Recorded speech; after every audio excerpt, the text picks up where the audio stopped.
ହେବି ନାହିଁ। ମୁଁ ନିଜେ ମୋର ପରିବାର, ସ୍ୱସ୍ଥାନ, ଗ୍ରାମ ଏବଂ କର୍ମକ୍ଷେତ୍ରରୁ ହିଁ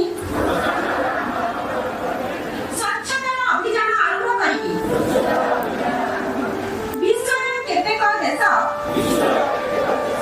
ସ୍ୱଚ୍ଛତାରେ ଅଗ୍ରଗଣ୍ୟ ହେବାର କାରଣ ସେଠାକାର ନାଗରିକମାନେ ଏଠି ସେଠି ଅଳିଆ ପକାନ୍ତି ନାହିଁ କିମ୍ବା ଏହା ହେବାକୁ ଦିଅନ୍ତି ନାହିଁ। ଏହି ଦୃଢ଼ ନିଶ୍ଚୟ ସହିତ ମୁଁ ଗ୍ରାମ ଓ ନଗରରେ ସ୍ୱଚ୍ଛ ଭାରତ ଅଭିଯାନର ବାର୍ତ୍ତା ପ୍ରଚାର କରିବି। ମୁଁ ନିଜେ ଆଜି ଯେଉଁ ଶପଥ ଗ୍ରହଣ କରୁଛି ତାହା ଅନ୍ୟ 100 ଜଣଙ୍କୁ ନେବା ପାଇଁ ଉତ୍ସାହିତ କରିବି।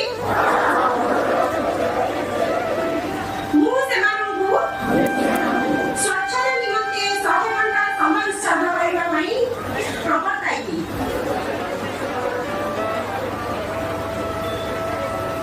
ମୁଁ ନିଶ୍ଚିତ ଯେ